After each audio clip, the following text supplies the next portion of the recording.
আসসালামু আলাইকুম and good afternoon to all. পবিত্র রমজান মাসের স্নিগ্ধ বিকেলে সকলকে স্বাগত জানাচ্ছি। দর্শক, আপনারা দেখছেন ইউথ স্কুল ফর সোশ্যাল এন্টারপ্রেনিউরস কর্তৃক আয়োজিত তরুণদের জন্য দিক নির্দেশনামূলক নিয়মিত অনুষ্ঠান আজকের তারুণ্য পর্ব 46। আপনারা জানেন, আমাদের অনুষ্ঠানে আমরা মূলত বিভিন্ন উদ্যোক্তা এবং ব্যতিক্রম ধর্মী চিন্তাধারার মানুষদের নিয়ে আসতে চেষ্টা করি, যারা তরুণদের জন্য ভালো ইন্সপিরেশন হতে পারেন। আমরা তাদের উদ্ভাবনীয় চিন্তা শক্তি এবং জার্নির গল্প ও অভিজ্ঞতাগুলো তুলে ধরার চেষ্টা করি। তবে আজকের পর্বটি একটু বিশেষ। আমরা যারা মুসলিম ধর্মাবলম্বী রয়েছি তারা প্রত্যেকেই জানি আমাদের জন্য সবচেয়ে গুরুত্বপূর্ণ এবং তাৎপর্যপূর্ণ মাস হচ্ছে পবিত্র মাহে রমজান। জীবনে চলার পথে ক্যারিয়ার গড়ার গাইডলাইন তো অবশ্যই গুরুত্বপূর্ণ, কিন্তু আত্মিক শুদ্ধির উদ্দেশ্যে রমজান যে বার্তা নিয়ে আসে সেটাও কিন্তু কম গুরুত্বপূর্ণ নয়। আজকের আয়োজিত বিশেষ পর্বে রমাদান অ্যান্ড দ্য কনসেপ্ট অফ ইবাদা এই বিষয়ে আলোকপাত করার জন্য আমাদের সাথে অতিথি হিসেবে রয়েছেন centre for Islamic research and ডেভেলপমেন্টের প্রধান নির্বাহী মুহসিন মাশকুর। আসসালামু আলাইকুম ভাইয়া, ওয়েলকাম টু আওয়ার শো। কেমন আছেন? ওয়ালাইকুম আসসালাম ওয়া রাহমাতুল্লাহি ওয়া বারাকাতুহু। আলহামদুলিল্লাহ, আমরা ভালো আছি। আপনারা সবাই কেমন আছেন? আলহামদুলিল্লাহ, আমরা আল্লাহ তাআলার অশেষ রহমতে খুবই ভালো আছি।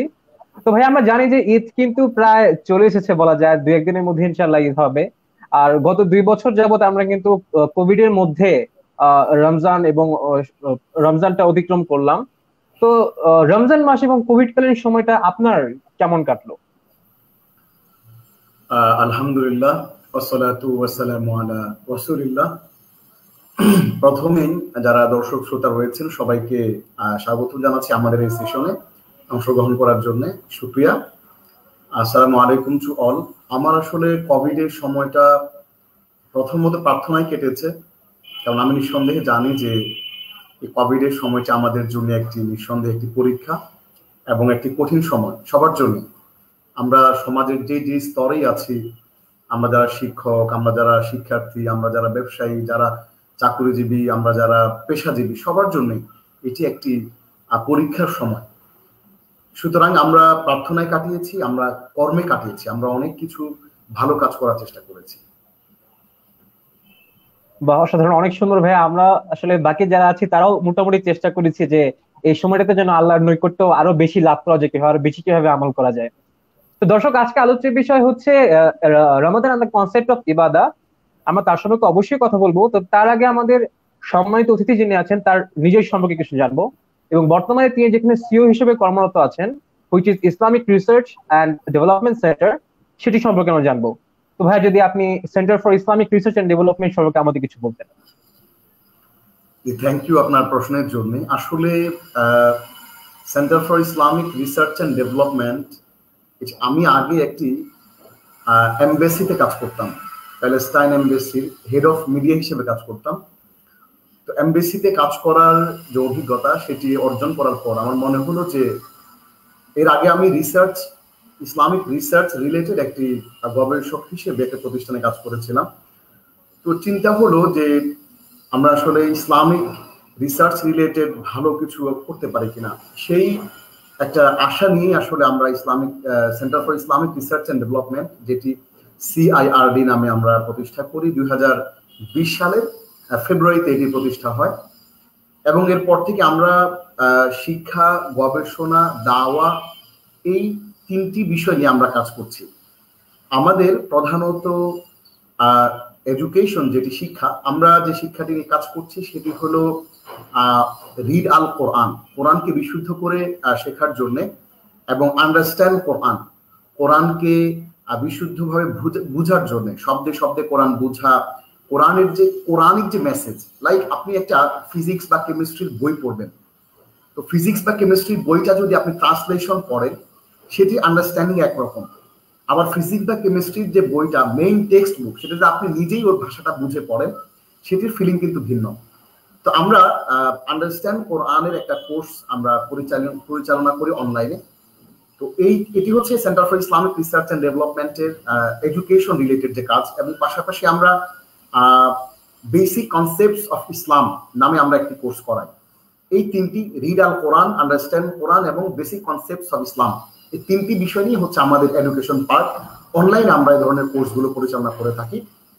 আর দ্বিতীয় যে অংশ সেটি হলো দাওয়া।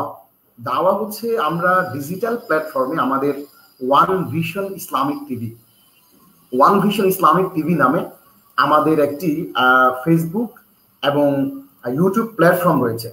এই ফেসবুক এবং ইউটিউব এই প্ল্যাটফর্মে আমরা কিছু দাওয়া কাজ করি। আমি আমাদের যে লাইভটি চলছে, লাইভের লিঙ্কে আমাদের ফেসবুক পেজে আমি লিঙ্কটি শেয়ার করে দিয়েছি। আলহামদুলিল্লাহ, আপনারা যারা দেখছেন তারা আমাদের ফেসবুক পেজটি আপনারা দেখতে পারবেন, ওয়ান ভিশন ইসলামিক টিভি। আমরা এখানে বাংলাদেশের প্রমিনেন্ট স্কলার যারা আছেন তাদেরকে নিয়ে কাজ করে থাকি, এবং ইসলামের যে পিওর মেসেজ, ইসলামে অনেক কন্ট্রোভার্সিয়াল বিষয় রয়েছে যেগুলো নিয়ে আমরা সোশ্যাল মিডিয়াতে দেখি। আমরা ওই কন্ট্রোভার্সিয়াল যে বিষয়গুলো মৌলিক না, অমৌলিক যে বিষয়গুলো, আমরা সেগুলোকে এড়িয়ে যেগুলো আমার আপনার জন্য খুব বেশি জরুরি, আমরা সেগুলো নিয়ে কাজ করতে বেশি ইন্টারেস্টেড এবং সেগুলো নিয়ে কাজ করছি।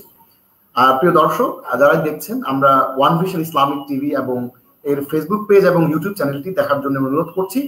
সেখানে আপনারা বিভিন্ন বিষয় নিয়ে, হালাল হারাম, ইসলামের যে মৌলিক বিষয়গুলো আছে, এবং সেখানে চমৎকার কিছু ইয়াংদেরকে নিয়ে কিছু ভিডিও রয়েছে, সেগুলো যদি আপনারা দেখেন সেগুলো খুব চমৎকৃত হবেন ইনশাআল্লাহ। এটি হচ্ছে আমাদের দাওয়াত প্ল্যাটফর্ম। এবং সর্বশেষ যে কাজটি আমরা করছি সেটি হচ্ছে রিসার্চ। আর রিসার্চের যে কাজটি আমরা আলহামদুলিল্লাহ করছি এবং চেষ্টা করছি প্রতিনিয়ত আরো ভালো ভালো কাজ করার জন্য। সেই কাজগুলোর মধ্যে আমাদের একটি এ পর্যন্ত আমরা 2টো বই পাবলিশ করেছি রিসার্চের।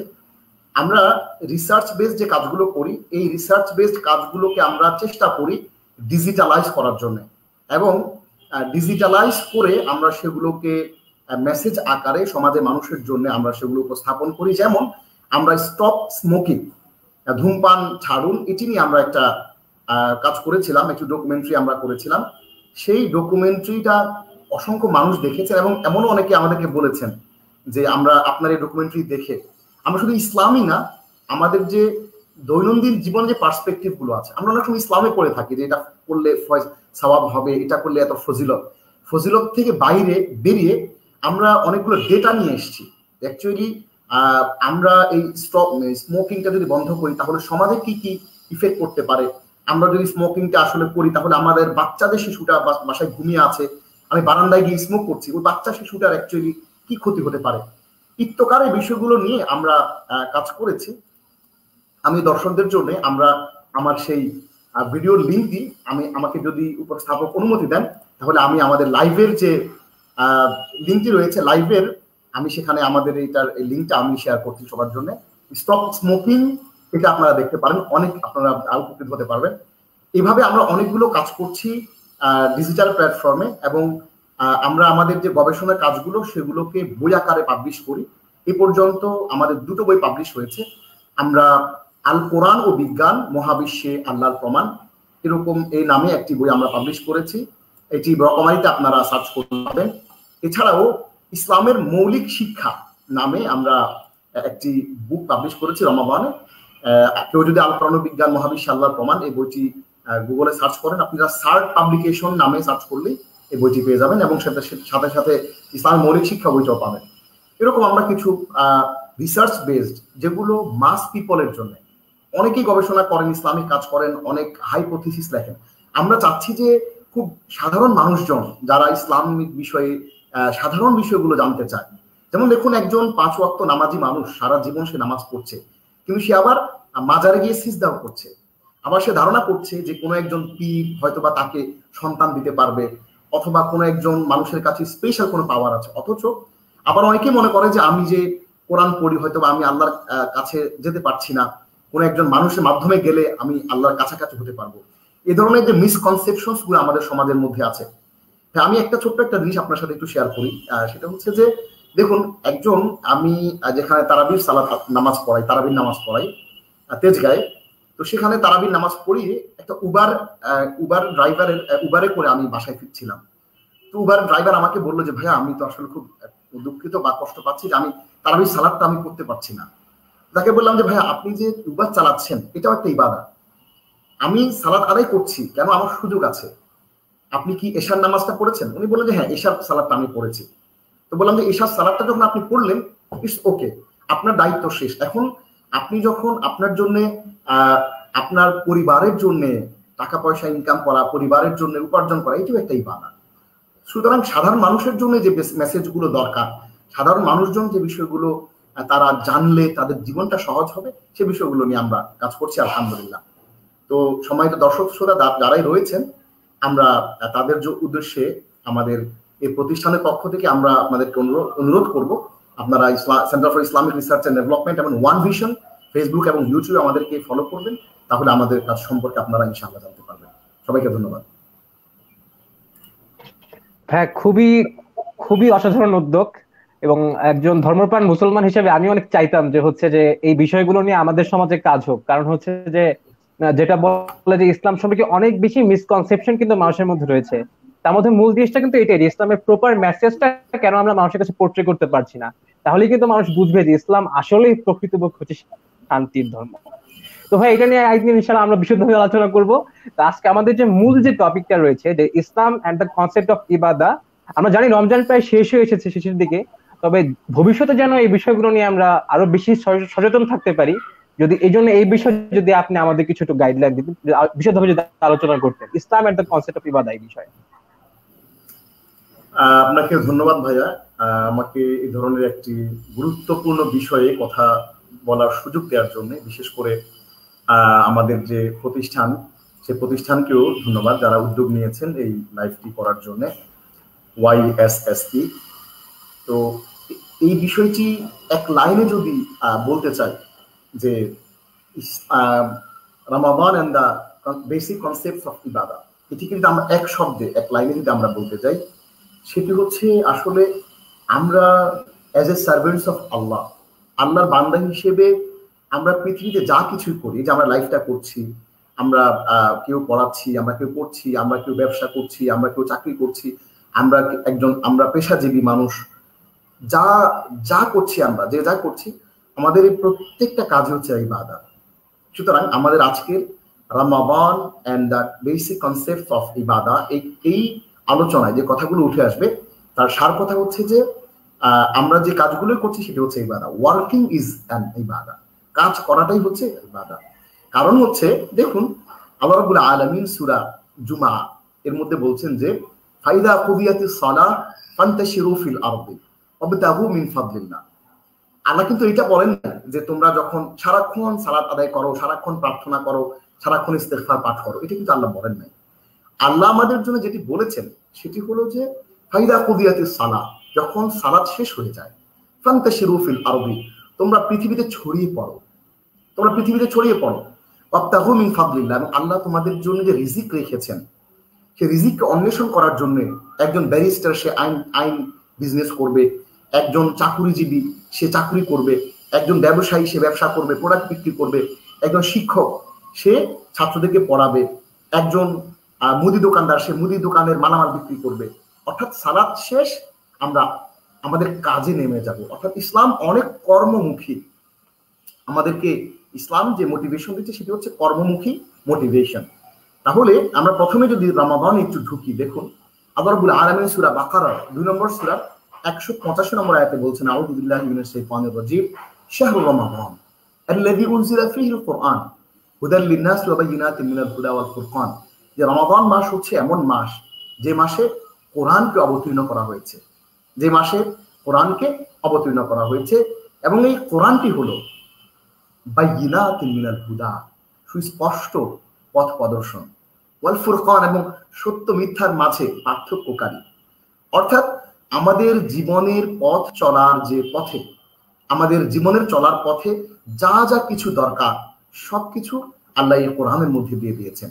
এই জন্যই আমরা যে কথাটি খুব বেশি করে আপনাদের সবার জন্য বলি, সেটি হলো রমাদান মাসে আমরা যারা কোরআন শুধু খতম করি, অনেকে কোরআন তেলাওয়াত করি, 1 খতম, 2 খতম, 3 খতম, 5 খতম, 10 খতম কোরআন তেলাওয়াত করি, বাট কোরআনের যে হেদায়াত, কোরআনের তেলাওয়াত করা নিঃসন্দেহে অনেক ভালো কাজ, অনেক ভালো সওয়াবের, প্রতি হরফে 10 নেকি করে আমরা পাবো, হাদিসের মধ্যে রয়েছে। বাট আপনি শুধু তিলাওয়াতই করে গেলেন, আল্লাহতে বলেছেন বায়িনাতিন মিনাল হুদা, আমাদের জন্য পথ প্রদর্শন, আমাদের জীবনে চলার পথে যা কিছু দরকার সকল মেসেজগুলো আল্লাহ কোরআন দিয়েছেন। আপনি আমি যদি শুধু কোরআনটা তিলাওয়াতই করে যাই, কিন্তু না বুঝি যে কোরআনে কি আছে, তাহলে কিন্তু আমরা কোরআনের যে হেদায়াত সেটি কিন্তু আমরা লাভ করতে পারবো না। এই জন্য আমি আলোচনার শুরুতে কোরআনের 4টি হকের কথা বলবো, যে এই রমাদানে কোরআন এসেছে এবং এই রমাদানকে বাকি 11টি মাস থেকে এক্সেপশনাল করা হয়েছে, আলাদা করা হয়েছে শুধুমাত্র এই কোরআনের জন্য। সুতরাং এই কোরআনকে যদি আমরা ভালোভাবে পড়ি, কোরআনকে যদি আমরা ধারণ করি হৃদয়ে, তাহলে 4টি হক যদি আমরা আদায় করি, তাহলে রমাদানটা পারফেক্টলি আমরা অবজার্ভ করতে পারবো। এই রমাদানকে স্পেশালাইজড করা হয়েছে কোরআনের জন্য। আর এই কোরআনটাকে যদি আমরা না ধরি, কোরআনটাকে যদি ধারণ না করি, তাহলে কিন্তু রমাদানটাই অর্থহীন হয়ে যাবে।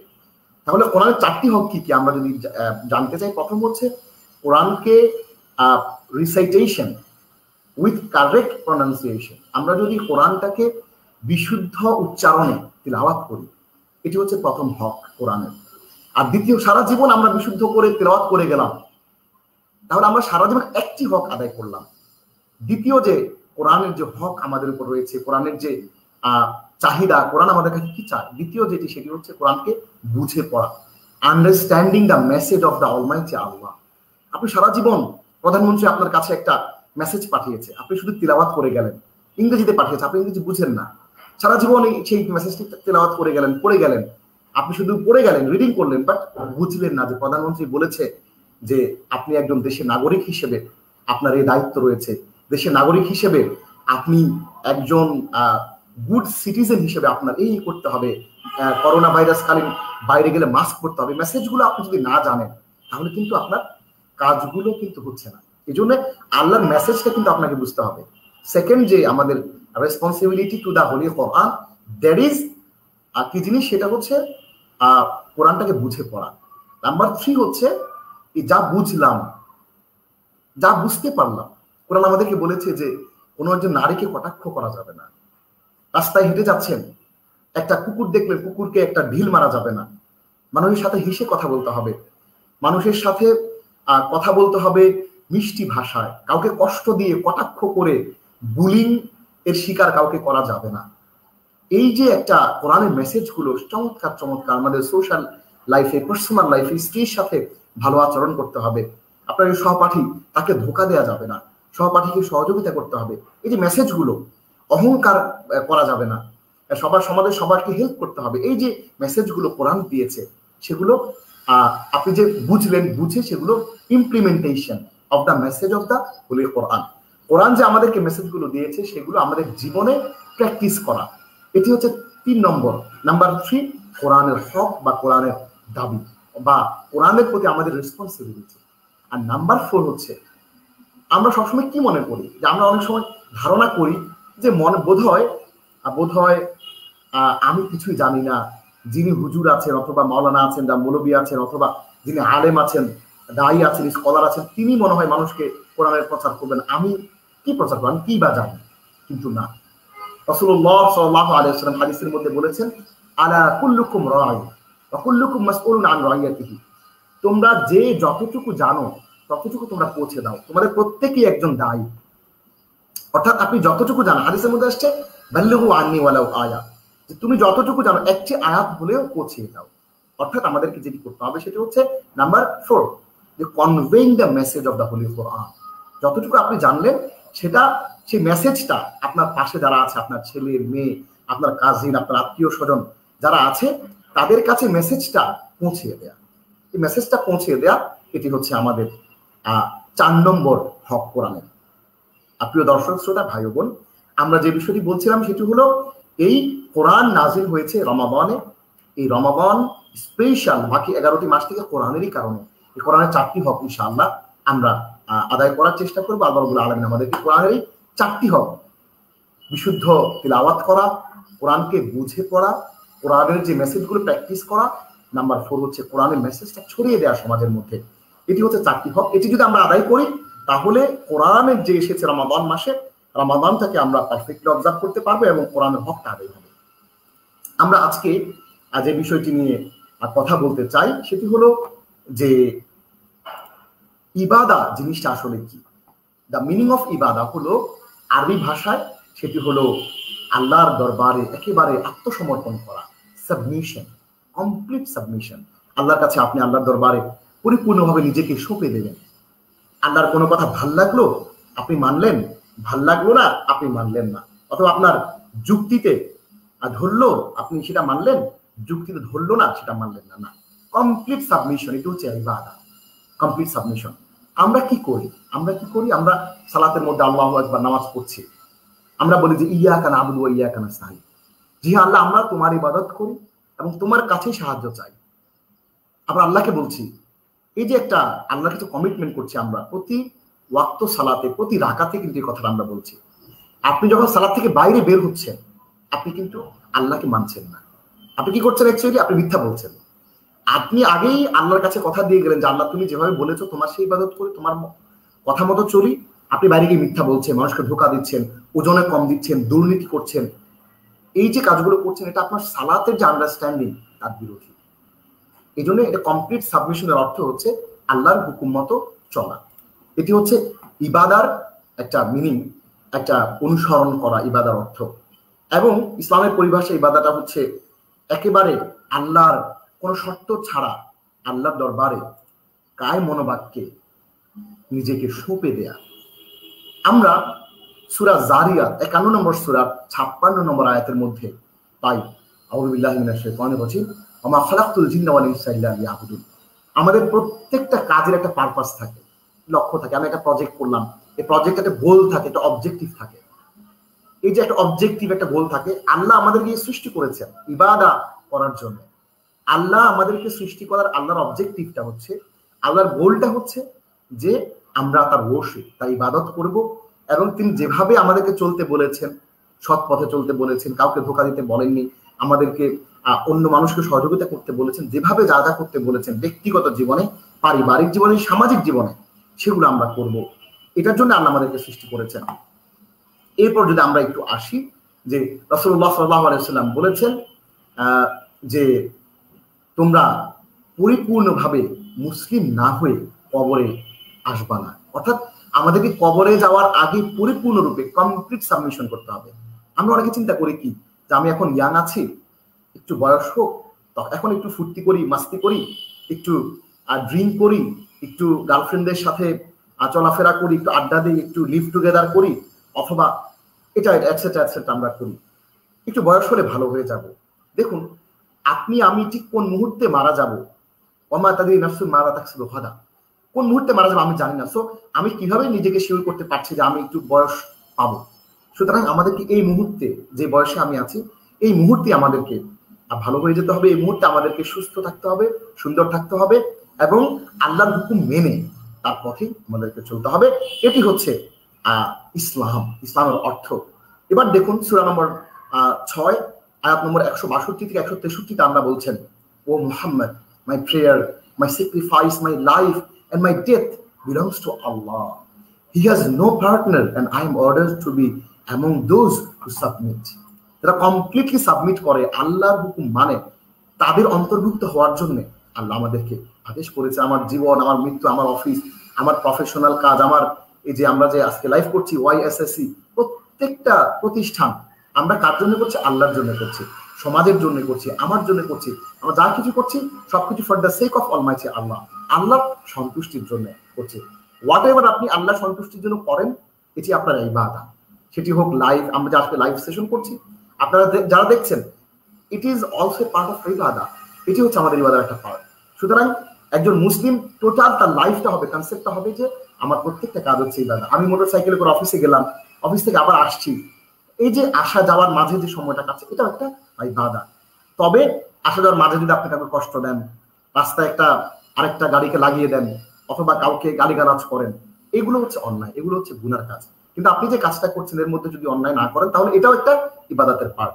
সো কনসেপ্ট অফ ইবাদত হচ্ছে এরকম, যে প্রত্যেকটা মানুষের প্রত্যেকটা কাজই হবে। আপনি ওয়াশরুমে যাচ্ছেন হেঁটে, আপনি যদি ওয়াশরুমে গিয়ে দোয়া পড়েন, আল্লাহর কাছ থেকে আরবি জানার দরকার নেই যে আল্লাহ এই ওয়াশরুমে ঢুকলাম বিসমিল্লাহ বলে, এবং এখানে যে খারাপ খবিস আছে এদের কাছ থেকে তোমার কাছে পানা চাই। আপনি স্ত্রী সহবাস করছেন, রাসূল সাল্লাল্লাহু আলাইহি ওয়াসাল্লাম যেভাবে বলেছেন সেভাবে করছেন, অন্যায় ভাবে বিকৃত রুচির পরিচয় দিয়ে কিছু না করে আপনি শালীনভাবে স্ত্রী সহবাস করলেন, সেটাও একটা পার্ট অফ ইবাদত। ছোট একটা গল্প বলি। সে গল্পটা হচ্ছে, রাসূলুল্লাহ সাল্লাল্লাহু আলাইহি ওয়াসাল্লাম একদিন এরকম মিম্বারে বসেছিলেন, মসজিদের মিম্বার। এক সাহাবী আসছে, সাহাবী এসে বললো যে আল্লাহ রাসূল, মনটা খুব খারাপ, খুব মনের মধ্যে কষ্ট, মন খারাপ হলে যেমন থাকেন আমাদের চেহারা, খুব মনে কষ্ট ভাব। তো তার মন খুব খারাপ। তো তিনি এসে আল্লাহ রসুলকে বলে, আল্লাহ রসুল খুব মন খারাপ। বললো যে কি হয়েছে বলো দেখি একটু। রসুল সবার কথা শুনেন, ঘরের কথা, বাইরের কথা, ভেতরের কথা সব শুনেন। রসুল তো ছিলেন আমাদের অনেক একটা মানে গ্রেট ম্যান ছিলেন। তার সম্পর্কে আপনি যদি না পড়েন, না জানেন, বুঝতে পারবেন না কি মানুষ ছিলেন। অনেক গল্প আমরা পরে এক সময় যদি সুযোগ পাই ইনশাআল্লাহ রসুলের সিরাত নিয়ে আমরা একটা সেশন করবো, তখন জানবেন।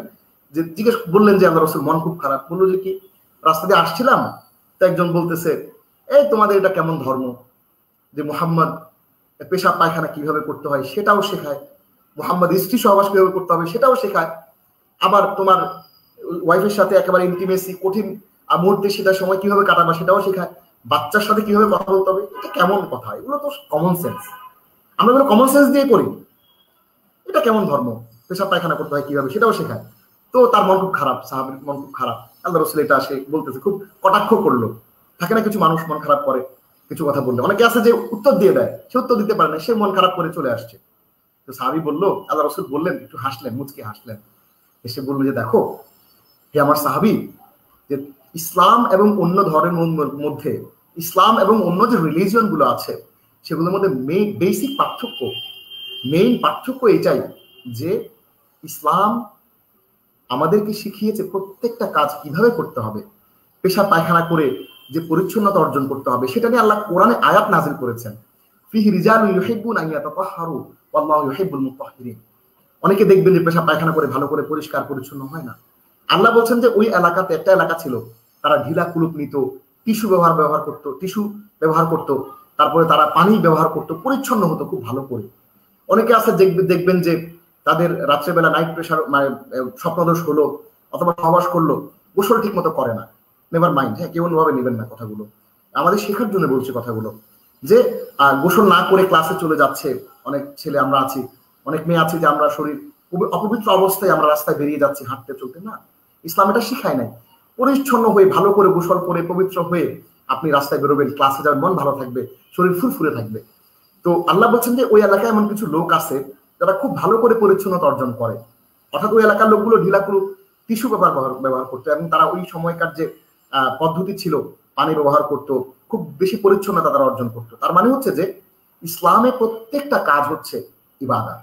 আল্লাহ রসুল যখন বললেন যে দেখো বিয়ে শাদী আমরা বিয়ে করি, বিয়েটা একটা ইবাদত, আমাদের যে জৈবিক চাহিদা পূরণ হয় সেটাও একটা ইবাদত।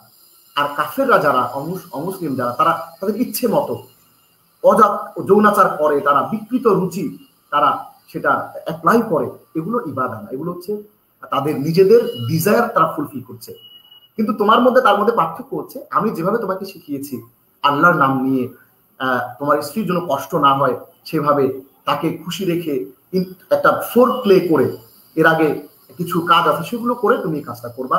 অথবা তোমার প্রত্যেকটা কাজ, গোসল করলা সুন্নত মতে, কুলি করলা, নাকে পানি দিলা, 3 বার উপর থেকে ঝর্ণার পানি ছেড়ে দিলা, এটাও সুন্নাত, এটাও একটা আমল হয়ে গেল। গোসল করলাম, এটাও আমল। কেন? কারণ আমি রাসূলের দেখানো পথে করেছি। তার মূল যে বক্তব্যটা সেটি হচ্ছে যে আমাদের জীবনে প্রত্যেকটা কাজ যদি আমরা ঘুমাচ্ছি, ডান কাঁধে যদি ঘুমাই, আমরা যদি আল্লাহুম্মা বিসমিকা, হে আল্লাহ তোমার নামে আমি ঘুমাচ্ছি, তোমার নামে মৃত্যুবরণ করি, তোমার নামে আমি জীবন গ্রহণ করি, আবার মৃত্যু, ঘুমিয়ে গেলাম মানে আমি একরকম মৃত, আবার যখন চোখ খুললাম জেগে গেলাম তখন আমি আবার জীবিত হয়ে গেলাম। তাহলে এই যে প্রত্যেকটা কাজ যখন আমি সুন্নাহ মোতাবেক করছি, রাসূলের সুন্নাহ অনুযায়ী, সেটা হয়ে যাচ্ছে ইবাদত। এটা হচ্ছে আল্লাহর অবজেক্টিভ। আল্লাহ চান যে আমরা জীবনের প্রত্যেকটা কাজ আল্লাহর দেখানো পথে আমরা করি। এরপর দেখুন এর পরের যে ব্যাপারটা, যে কনসেপ্ট অফ ইবাদত, সেটা হচ্ছে যে ইসলামে ইবাদত যে কনসেপ্টটা, সেটা হচ্ছে ইবাদতটা আমরা দুটো কন্ডিশন যদি ফুলফিল করে তাহলে সেটা ইবাদত হয়ে যায়। আপনার জীবনে প্রত্যেকটা কাজকে ইবাদত করতে হলে দুটো কন্ডিশন আপনাকে ফুলফিল করতে হবে। ফার্স্ট কন্ডিশন হলো আল্লাহ রাব্বুল আলামিন যেভাবে কাজটি করতে বলেছেন এবং তার রাসূল সাল্লাল্লাহু আলাইহি ওয়াসাল্লাম যেভাবে কাজটি করতে বলেছেন, এবং হালাল এবং হারাম মেনে সে কাজটি করা, এটি হচ্ছে প্রথম শর্ত, আল্লাহর পদ্ধতি এবং রাসূলের সুন্নাহ অনুযায়ী কাজটি করা। দ্বিতীয়টা হচ্ছে, এবং চমৎকার একটা ব্যাপার, যে আপনি সেটা করছেন কিন্তু এখানে একটা শর্ত থাকতে হবে, সেটা হচ্ছে যে following what Allah subhanahu wa ta'ala has legislated must be coming from a heart full of love of Allah the most high. ঈমান থাকতে হবে এবং আল্লাহর জন্য পরিপূর্ণ ভালোবাসা থাকতে হবে। দেখুন, রমাদানের একটা হাদিস রয়েছে, যে ব্যক্তি রোজা রাখে ঈমান সহ এবং ইহতিসাবান রিয়েলাইজেশন নিয়ে। যদি আপনার রিয়েলাইজেশন না থাকে, এমনি করে ফেললেন, এমনি দৌড় দিয়ে আসলেন, এসে মসজিদে সবাই নামাজ পড়তেছে, নামাজটা পড়ে চলে গেলেন, শেষ। একটা রুসুম পালন করলেন, সমাজের একটা কাস্টম, সবাই করে আপনিও করলেন, এটা কিন্তু ইবাদা হবে না। আপনাকে এই ইবাদা হতে হলে শর্ত হলো যে আপনাকে এটা হতে হবে must be coming from a heart full of love to Allah the most high, এবং ঈমান থাকতে হবে আপনার। ঈমান নিয়ে আল্লাহর প্রতি পরিপূর্ণ রিয়েলাইজেশন, আপনার উপলব্ধি নিয়ে যে এটা আমি ইবাদত করছি, এরকম উপলব্ধি নিয়ে আপনাকে ইবাদতটা করতে হবে, যেটা আমি আল্লাহর সন্তুষ্টির জন্য রাসূলের দেখানো পথে আমি এই ইবাদতটা করছি। তাহলে আপনি যদি এই দুটো কন্ডিশন, আল্লাহর দেখানো পথে, রাসূলের দেখানো মতে সুন্নাহ অনুসরণ করে আপনি কাজটি করেন, এবং আপনার হৃদয়ের মধ্যে থাকে আল্লাহর ভালোবাসা, আল্লাহর প্রতি ঈমান, বিশ্বাস, এবং এই কাজটি যে আল্লাহর সন্তুষ্টির জন্য করছেন, এই কাজটা, এই ফিলিং, এই রিয়েলাইজেশন যদি থাকে, তাহলে আপনার জীবনের প্রত্যেকটি কাজ কিন্তু ইবাদত হয়ে যাবে। আমার প্রিয় দর্শক শ্রোতা, ভাই বোন যারাই আছেন, আমরা এই দুটো কন্ডিশন চেষ্টা করব আমরা মাথায় রাখার জন্য আমাদের প্রত্যেকটি কাজের আগে। এরপরে যে বিষয়টি আমরা কথা বলতে চাই সেটি হচ্ছে দ্য কম্প্রিহেন্সিভনেস, যে আমাদের জীবনের প্রত্যেকটা অ্যাসপেক্টে, প্রত্যেকটা জায়গাতে আমরা এই ইবাদার যে কনসেপ্টটা আমরা যদি মাথায় রাখি, আল্লাহ রাব্বুল আলামিন সূরা নূরের 51 নম্বর আয়াতের মধ্যে বলছেন যে কথাটা, the saying of the believers when they are called to Allah and his messenger to judge among them is nothing but to hear and obey it. অর্থাৎ আপনি আমি যা কিছু করি, যখন তাদেরকে ইদা দুউ ইলাল্লাহি ওয়া রাসূলি লিয়াহকুমা বাইনাহুম আন ইয়াকুলু সামি'না ওয়া আতা'না। যেমন ধরুন, আমাকে একজন ভাই বললেন যে ভাই, আমি বললাম যে ভাই আপনি এই কাজগুলো কেন করছেন? সে বললো যে ভাই বিয়ে তো জীবনে একবারই করব, জীবনে বিয়ে একবারই করব। তো বিয়ে একবারই করব, সেহেতু যত স্বাদ আহ্লাদ আছে, একটা বড় গানের আয়োজন করলো, বড় একটা শিল্পীকে নিয়ে আসলো, বিশাল বাজনা টাজনা হলো, কিছু ডান্সার্স আসলো, তারা ডান্স করলো, মানুষজনকে একটু এন্টারটেইন করলো। এরপরে হচ্ছে এমন অপচয় করলো, খাবার দাবারে এমন অপচয় করলো, লাইটিং এ এমন অপচয় করলো, যেটা না করলেও হতো, এবং যেটা অপচয় সুস্পষ্ট। আমি তাকে বললাম যে ভাই দেখেন, আপনি যে কাজটা করছেন এটি আপনার মনের ইচ্ছা, কোনো অসুবিধা না, আপনি করেন, কিন্তু এই কাজটাকে আপনি বিয়ের মতো একটা ইবাদত কি আপনি এই অপচয়ের সাথে রিলেট করে আপনার স্ত্রীর মুখটা খোলা রেখে সবাই ছবি তুলতেছে, কারো গায়ে হাত দিচ্ছে, মানে অশ্লীল ভাবে অঙ্গভঙ্গি করে একেবারে উন্মুক্ত ভাবে সবার সামনে আপনি তাকে উপস্থাপন করলেন, একটা খেলনার মতো, একটা খেলার বস্তু বানিয়ে ফেললেন আপনার স্ত্রীকে, সবাই ফেসবুকে ছবি দিচ্ছে, হাজার হাজার লক্ষ লক্ষ মানুষ তাকে দেখছে। এই যে বিয়ের মতো একটা পবিত্র জিনিসকে আপনি যে অপবিত্র করে ফেললেন এবং যে অপচয়গুলো করলেন, এটি আল্লাহর হুকুমের বিরুদ্ধে। রাসূলুল্লাহ আল্লাহ বলছেন যে কুলু ওয়াশরাবু ওয়ালা তুসরিফু, তোমরা খাও, পানাহার করো, অসুবিধা নাই, কিন্তু অপচয় করতে পারবে না। অপচয় করলে আল্লাহ ধরবেন, অপচয় করা যাবে না, এবং আল্লাহর হুকুমের বাইরে এই কাজটি করা যাবে না। তো এই যে দেখেন, এই যে বিয়েটা তিনি করলেন, এটা করতে গিয়ে তিনি কি করলেন? যখন আমরা যে আয়াতটি বললাম, সূরা নূরের যে আয়াতটি আমরা বললাম 51 নম্বর আয়াত, এই আয়াতে বলা হচ্ছে যখনই তারা কোনো কাজ করবে, ইয়াকুলু সামি'না ওয়া আতা'না, তারা তাদের প্রত্যেকটা কাজের মধ্যে বলবে যে আমি আল্লাহর কথাটা শুনলাম এবং আল্লাহর কথাটাকে মানলাম। তো আমাদের প্রত্যেকটা কাজে, বিয়ে শাদীর মধ্যে, এই যে আমরা ধরেন যে ঈদের শপিং করব, অনেকেই করোনা কালীন সময়ে যতটুকু সাধ্য আছে শপিং করছি, যতটুকু না হলেই না, আপনার 10টা লেহেঙ্গা কিনা, 5 পকেটে টাকা আছে দেখে যে আপনি কিনবেন, এটা কিন্তু অপচয়। আপনার জন্য যতটুকু আল্লাহ বলছেন যে তোমরা খুদু জিনাতাকুম ইনদা কুল্লি মসজিদ ওয়া কুলু ওয়াশরাবু, তোমরা তোমাদের ভালো ভালো পোশাক পরো, নামাজের আগে ভালো পোশাক পরে তোমরা নামাজে যাও। হ্যাঁ, পোশাক পরিধান করা যাবে, সৌন্দর্য গ্রহণ করা যাবে, কিন্তু অপচয় করা যাবে না। এই অপচয় না করে, এই আমার অপচয়ের যে পয়সাগুলো, যেগুলো বিলাসিতা, সেটা আরেকজন যার নাই আমি তাকে দিলাম, আল্লাহ বলেছেন যে আল্লাহু ফি আউনিল আবদি মা কানাল আবদু ফি আউনি আখি। কেউ যদি কোনো একজন মানুষের সহযোগিতায় এগিয়ে আসে, তার পাশে দাঁড়ায়, তাহলে আল্লাহ তার পাশে দাঁড়াবেন, তার বিপদের সময় আল্লাহ তার সহায় হবেন। আপনি একটা জামা কিনে দিলেন একজন দুস্থ মানুষ, ধরুন একটা মানুষকে একটা জামা কিনে দিলেন, তখন কি হলো, আপনার একটা বিপদের সময় দেখবেন যে হুট করে বিপদটা সলভ হয়ে গেল। আমার একজন মুসল্লি, আমি জুমার সালাত পড়াই তেজগাঁয়ে, একজন এসে বলতেছে যে ওস্তাদ, যে এত বড় একটা প্রবলেম যে কিভাবে যে আল্লাহ সলভ করলেন আমি বুঝতেই পারলাম না। আমি বললাম যে ভাই, আপনি যে বুঝতে পারেন নাই, এটা আল্লাহ রসুল হাদিসের মধ্যে বলছেন। কি বলে, কি বলছেন আল্লাহ রসুল হাদিসের মধ্যে? বলছেন যে আল্লাহু ফি আউনিল আবদি মা কানাল আবদু ফি আউনি আখি, যে আপনি কোনো একটা সময়ে কোনো একজন মানুষের পাশে দাঁড়িয়েছিলেন তার বিপদের মুহূর্তে, এবং সে দোয়া করছিল যে আল্লাহ আমাকে এই লোকটা যে ঋণ থেকে মুক্ত করলো, সে সুদের ঋণ নিয়েছিল ঘর করার জন্য, তাকে তিনি কিছু পয়সা তার ওই ঋণটা মুক্ত করেছিলেন অনেক আগে, 2-4-5 বছর আগে।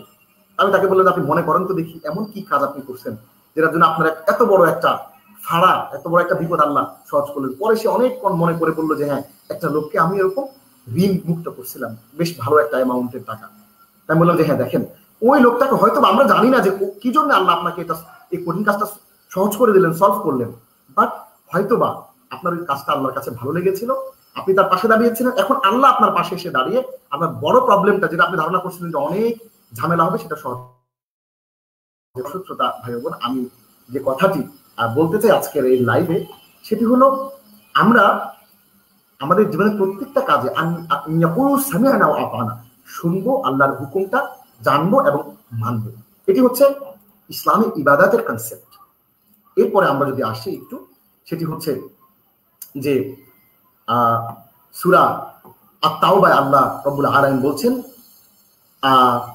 they took their priests and their monks as their gods ittakhadhu ahbarahum wa rubbanahum arbaban min dunillah। অনেক সময় আমরা কি করি, যে যারা আমার পীর আছে, আমার দরবারের, আমি কোন একটা দরবারের মুরিদ, অথবা আমরা মনে করি যে মানুষের কাছে কোনো একটা পাওয়ার আছে, আমরা শিরকে লিপ্ত হয়ে যাই।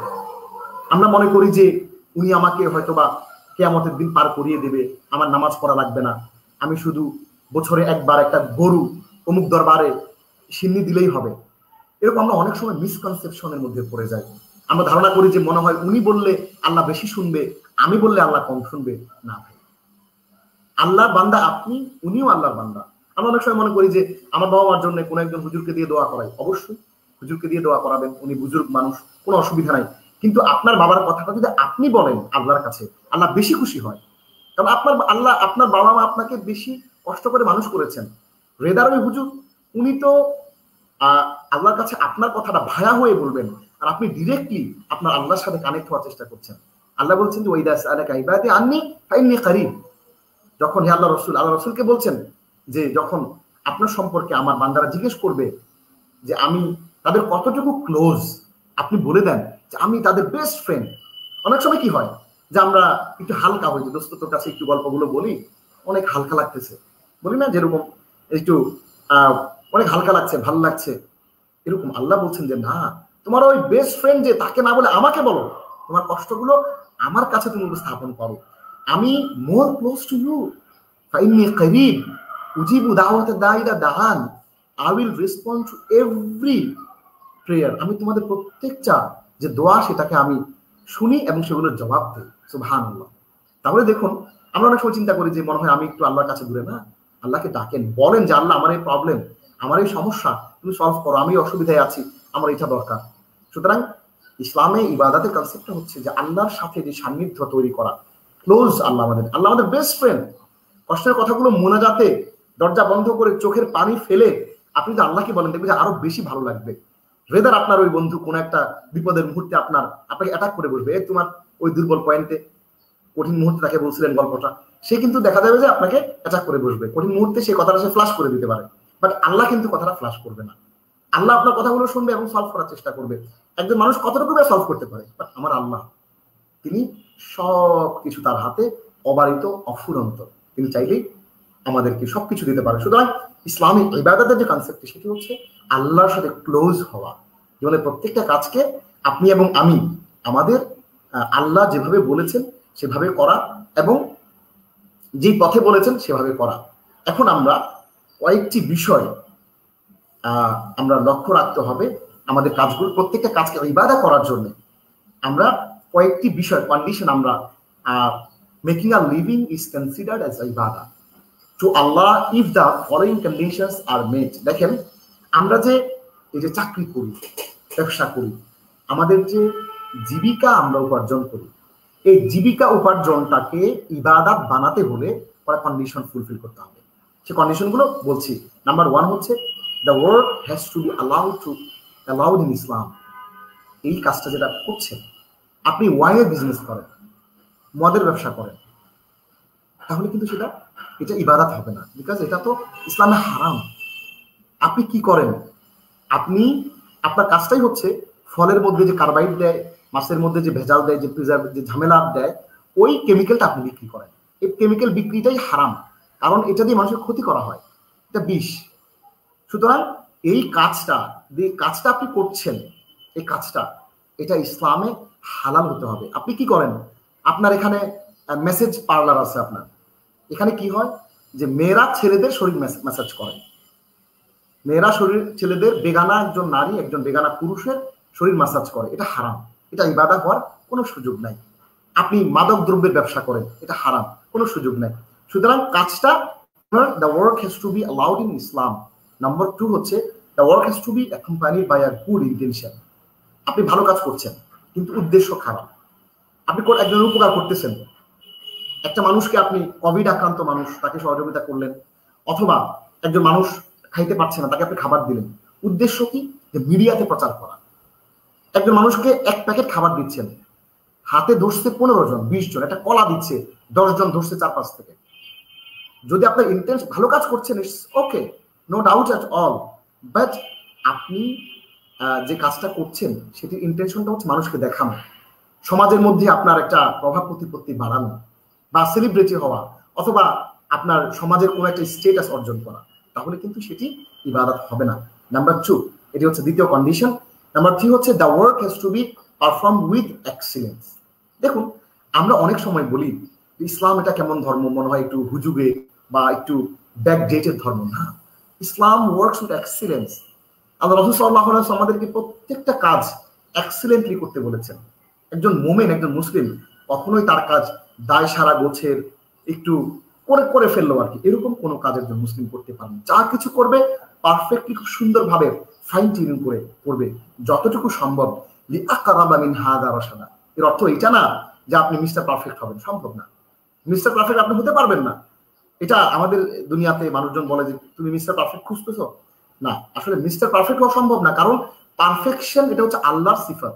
আপনার 1% 2% লেস থাকবে, বাট একজন মুসলিম প্রত্যেকটা কাজ করবে উইথ 100% এক্সেলেন্স, তার সক্ষমতার মধ্য দিয়ে।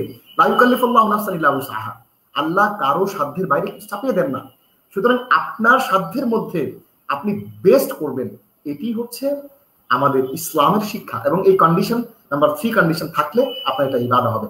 আপনি যদি ভালো কাজ করতেছেন, আবার করলেনও আপনার ভালো নিয়তে, কিন্তু ভালো করে করলেন না, দায় সারা গোছে করলেন, তাহলে কিন্তু ইবাদত হবে না। এক্সেলেন্স নিয়ে আপনাকে করতে হবে। নাম্বার 3। নাম্বার 4 হচ্ছে the work has to be within the limits of Allah, so there must be no room for injustice, disobedience of Allah, mistrust। আপনি যে কাজটা করবেন, এই কাজের মধ্যে কোনো ঝামেলা, কোনো ভেজাল, হ্যাঁ, এই কাজের মধ্যে কোনো ধরনের আপনার আপনি ধরেন ভালো কাজ করলেন, স্বজনপ্রীতি করলেন, যে যাকাত দিলেন, দেখা গেল যে লোকটা আপনার সাথে একটু ঝগড়া আছে, আপনার সাথে কথা কাটাকাটি করছিল দোকানে বসে, চা দোকানে বসে, তাকে একটু কম দিলেন, আবার একজনকে বেশি দিলেন। হ্যাঁ, আত্মীয় স্বজন বলে বেশি দিলেন, কোনো অসুবিধা নেই, কিন্তু আপনার কোনো ব্যাড ইন্টেনশনের কারণে তাকে কম দিলেন, ইনজাস্টিস করলেন, ওই কাজের মধ্যে ওটি ইবাদত হবে না। কোনো ধরনের ঝামেলা থাকলে ইবাদত হবে না, অথবা অহংকার থাকলে ইবাদত হবে না। এটি হচ্ছে 4 নম্বর কন্ডিশন ইবাদত হওয়ার জন্য আমাদের চাকরি বাকরি, আমাদের কাজকর্মগুলো। The work must not keep someone away from his দিন obligations like prayer, fasting।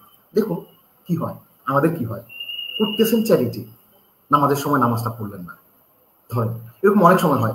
করতেছেন আপনি ভালো কাজ, একটা ভালো কাজ করতেছেন, বাট এই ভালো কাজ করতে গিয়ে আপনার অন্য একটা ইসলামী কাজ ছেড়ে দিলেন আপনি। আমাদের সময় চলে যাচ্ছে, আপনার কোনো খবর নাই, ভালো কাজ করতেছেন, উপকার করতেছেন, অথবা আপনি মানুষকে হেল্প করতে গিয়ে অন্য একটা জিনিসের ক্ষতি করে ফেললেন। কিন্তু মনে রাখতে হবে আপনার ইবাদা যেন কখনোই আপনাকে আপনার সালাত থেকে, যাকাত থেকে, হজ থেকে, ইবাদত থেকে আপনার কাজটা যেন আপনাকে দূরে রাখতে না পারে। তাহলে আপনার চাকরি বাকরি, ব্যবসা বাণিজ্য, আপনার পেশাজীবী হিসেবে আপনি যে কাজ করেন, যা করেন, এইটা যদি আপনাকে নামাজ থেকে দূরে রাখে, এটা ইবাদত হবে না। নামাজ থেকে দূরে রাখলে, এটা আপনাকে হজ থেকে দূরে রাখলে, আপনার আল্লাহর কাজ করা থেকে যদি দূরে রাখে, তাহলে সেটা ইবাদত হবে না। তাহলে 5টি শর্ত, 5টা কন্ডিশন যদি কেউ ফুলফিল করে, তাহলে তার চাকরি বাকরি, ব্যবসা বাণিজ্য যা কিছু করে সবকিছু ইবাদতে পরিণত হবে। আমি আবার 5টি শর্ত বলছি। প্রথমত হচ্ছে সেটা ইসলামে অ্যালাউড হতে হবে। দ্বিতীয়ত হচ্ছে সেটার মধ্যে একটা ভালো নিয়ত থাকতে হবে, ভালো নিয়ত করে তারপরে করতে হবে। তৃতীয়ত হচ্ছে এটিকে চমৎকার করে, সুন্দর করে করতে হবে। চতুর্থত হচ্ছে এখানে কোনো ইনজাস্টিস, কোনো অন্যায় থাকা যাবে না এই কাজের মধ্যে। আর নাম্বার 5 হচ্ছে লাস্ট, সেটা হলো যে এই কাজটা অন্য ইবাদতগুলো থেকে কাউকে দূরে রাখতে পারবে না। তাহলে 5টা কন্ডিশন যদি থাকে, তাহলে সেটা ইবাদত হবে। প্রিয় দর্শক শ্রোতা ভাই বোন, আমাদের আরো লম্বা আলোচনা ছিল, আমরা সেগুলো আজকে সময়ের অভাবের কারণে করতে পারলাম না। তবে একটি বিষয় আমাদেরকে মনে রাখতে হবে, সেটি হচ্ছে যে আমাদের জীবনের প্রত্যেকটা কাজকে আমরা ইবাদত করতে হলে আমাদেরকে জ্ঞান অর্জন করতে হবে, কোরআন পড়তে হবে। দেখুন, আমি একটা কথা লাস্টে, আমাদের সম্ভবত সময় প্রায় শেষ হয়ে আসছে, আমি একটি কথা বলেই আজকে লাইফটা শেষ করতে চাই। সেটি হচ্ছে, দেখুন, আল্লাহ রাব্বুল আলামিন যে কোরআন নাজিল করলেন, আজকে যে রমজান মাস, এটি কিন্তু কোরআনের মাস। কোরআনের কারণেই বাকি 11টি মাস থেকে আলাদা করে এটিকে মর্যাদাপূর্ণ করা হয়েছে। সুতরাং দেখুন, কোরআনে যে প্রথম আয়াতটা নাজিল হলো, আল্লাহ কিন্তু বলেন নাই যে তোমরা শুধু মানুষকে দান করো, মানুষকে হেল্প করো। আল্লাহ বলেন নাই যে ইমান আনো, ইমান আনো, আমাকে চিনো। আল্লাহ বলেন, আল্লাহ বলছেন যে ইকরা, পড়ো, জানো। আজকে আমাদের সমাজের মধ্যে সবচেয়ে যে জিনিসটার অভাব, আমরা সবাই অনেক কিছু জানি, আমরা এক একজন সেলিব্রিটি, অনেক জানি, অনেক জ্ঞানী, অনেক স্ট্যাটাস লিখি ফেসবুকে যে পরিমাণ স্ট্যাটাস আমরা পড়ি এক মাসে, সে পরিমাণ স্ট্যাটাস পড়া আমাদের 8-10টা বইয়ের সমান হয়ে যাচ্ছে। সেই স্ট্যাটাসগুলো না পড়ে যদি বই পড়ি, 10টা-20টা বই পড়া হয়ে যাবে। অর্থাৎ আমরা মনে করি আমরা অনেক কিছু জানি, আসলে না। আল্লাহ কোরআনে প্রথম যে আয়াতটা নাযিল করেছেন, ইকরা, পড়ো, সেই পড়াটা হতে হবে আল্লাহর নাম। আপনি physics, chemistry, biology, whatever পড়েন, আপনি রকেট সায়েন্স পড়েন, হোয়াট এভার, অ্যাস্ট্রোনমি পড়েন, যদি আপনি বিসমি রাব্বি, আপনার রবের নামে পড়েন, for the satisfaction of almighty Allah পড়েন, আপনি যা কিছু করেন আল্লাহর সন্তুষ্টির জন্য যদি করেন, সেটি হবে ইবাদত, সেটি হবে। হ্যাঁ, এর অর্থ এইটা না যে আমরা সবাই শুধু কোরআন হাদিস পড়বো, অন্য কিছু পড়বো না, সবকিছুই পড়বো, বাট আমাদের ইন্টেনশনটা থাকতে হবে যে ফর দ্য সেক অফ আল্লাহ। আমি ডিগ্রি অর্জন করব, ফ্যামিলির জন্য ভালো কিছু করব, নিজে এস্টাবলিশড হব, আমি আল্লাহর দ্বীন প্র্যাকটিস করব, প্র্যাকটিসিং মুসলিম হব, এটি হচ্ছে আমাদের অবজেক্টিভ। সুতরাং আজকে আমাদের এক লাইনে যদি আমাদের কথাটাকে সামারাইজ করেছি, সেটি হচ্ছে ওয়ার্কিং ইজ অ্যান ইবাদা, যে কাজ করাটাই হচ্ছে ইবাদত। একজন মুসলিমের, আমরা যে লাইফ করি, আমরা একজন ভাই শফকাত ভাই ইন্টার্ন করছেন, তিনি যা কিছু করছেন, কোডিং করেন, প্রোগ্রামিং করেন, লেখালেখি করেন, প্রোডাক্ট প্রোগ্রাম বানান, প্রোগ্রাম সেটাকে এক্সিকিউট করেন, যা কিছু করেন, এভরিথিং ইজ ইবাদত। একটা কন্ডিশন, সেটি হচ্ছে যে এটাকে আমরা for the sake of almighty Allah, আল্লাহর দেখানো পথে করতে হবে, গুড ইন্টেনশন থাকতে হবে, সেখানে অন্য কিছু থাকা যাবে না, ইনজাস্টিস থাকতে পারবে না, অন্যায় কোনো কাজ থাকতে পারবে না, এবং সেই কাজটা একমাত্র আল্লাহর জন্য হতে হবে, এবং সেই কাজ করতে গিয়ে দ্বীনি কোনো কাজ থেকে দূরে সরা যাবে না। আল্লাহ রাব্বুল আলামিন আমাদের সবাইকে এই ইসলাম যে একটা কমপ্লিট জীবন ব্যবস্থা, এই জীবন ব্যবস্থা হিসেবে ইসলামকে প্র্যাকটিস করা, কোরআনকে পড়া, কোরআনকে বুঝা, কোরআন মতো জীবন গড়া, যেহেতু আমাদের বিষয়টি হচ্ছে Ramadan and the basic concept of Islam. রমাদান থেকে যে আমরা শিক্ষাটা গ্রহণ করেছি, আমাদের মধ্যে একটা ট্রেনিং পিরিয়ড, এটা ইন্টার্নশিপ আমাদেরকে প্রতি বছর 1 মাসের জন্য আল্লাহ দেন। আমরা প্র্যাকটিস করবো যে হাউ টু ফাস্ট, খাই ইচ্ছে করলেও কিভাবে না খেয়ে থাকবো, আমরা একটা স্ত্রী সহবাস করতে চাইলেও কিভাবে না করে থাকা যাবে, আমরা ইচ্ছে করলেই যেখানে মিথ্যা আমরা বলি, সেটা না বলে কিভাবে রমাদানে আমি নিজেকে সংযত করতে পারবো, সেই প্র্যাকটিসটা বাকি 11টি মাস যেন আল্লাহ আমাদেরকে করার তৌফিক দেন, এটি আমি সবার জন্য দোয়া করবো, এবং আল্লাহ রাব্বুল আলামিন আমাদের সবাইকে তৌফিক দান করুন, আমিন। স্যার অসংখ্য ধন্যবাদ আপনার মূল্যবান আলোচনার জন্য। এত বিস্তৃত বিষয়গুলো যে আপনি এত সংক্ষেপে উপস্থাপন করলেন, এবং আমি যদি ব্যক্তিগতভাবে বলি যে আমার খুবই ভালো লেগেছে স্যার সেশনটি, এবং আমি অনেক কিছু জানতে পেরেছি সেশনের মাধ্যমে। এবং আমি যতটুকু জানি যে হাদিসেও হয়ে বলা আছে যে আমাদের যে তরুণ, যে আমাদের যারা রয়েছে ওরা তরুণ বা যুবক, তাদের আমরা যে জিনিসগুলো করছি সেগুলোর হিসাব আলাদা করে নেবেন। কাজেই এই সময় যদি আমি ইবাদার মধ্যে বেশি থাকি, এই সময় কাজের মধ্যে বেশি থাকি, ইনশাল্লাহ সেটার বেনিফিট আমি বেশি পাবো স্যার। তো আপনাকে এক্স্যাক্টলি ভাই, অসংখ্য আমি ধন্যবাদ। আপনাকে একটা একটা পয়েন্ট একটু বলি, সেটা হচ্ছে দেখেন, একজন মানুষ ইয়াং অবস্থায় মারা গেল, তার স্পেশাল একটা প্রশ্ন হবে, সেটি হচ্ছে যে, অথবা যে কেউ, যেই তার যৌবন কালটা সে কাটিয়েছে মাস্তি করে কাটিয়েছে নাকি আল্লাহর ইবাদতে কাটিয়েছে। আরেকটি হাদিসের মধ্যে আছে যে আল্লাহর আরশের নিচে কিয়ামতের কঠিন সময়, যখন সবাই নিজেকে নিয়ে, বাবা মাকে চিনবে না, গার্লফ্রেন্ড বয়ফ্রেন্ডকে চিনবে না, হাজবেন্ড ওয়াইফকে চিনবে না, কেউ কাউকে চিনবে না, নেতা তার যে অনুসারী তাদেরকে চিনবে না, ওই কঠিন সময়ে আল্লাহর আরশের নিচে সাত রকমের মানুষ তারা স্থান পাবে। এর মধ্যে একজন হচ্ছে শাবুন নাশা আফিয়া ইবাদাতিল্লাহ, যেই যুবক 5 ওয়াক্ত সালাত আদায় করত, আল্লাহর হুকুম মতো চলার চেষ্টা করত।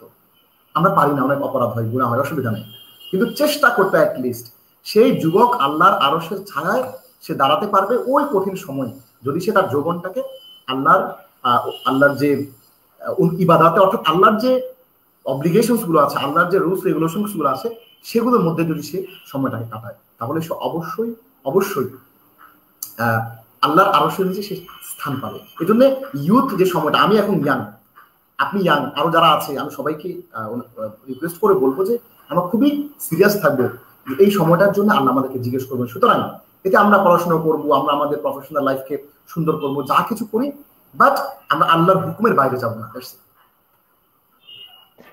হ্যাঁ, খুবই সুন্দর আলোচনা, এবং আপনাকে অনেক ধন্যবাদ যে শেষে যে আপনি মূল পয়েন্টটা যে আমার সামনে তুলে ধরলেন আরো সুন্দরভাবে, আরো সংক্ষিপ্ত ভাবে, সেজন্য অসংখ্য ধন্যবাদ।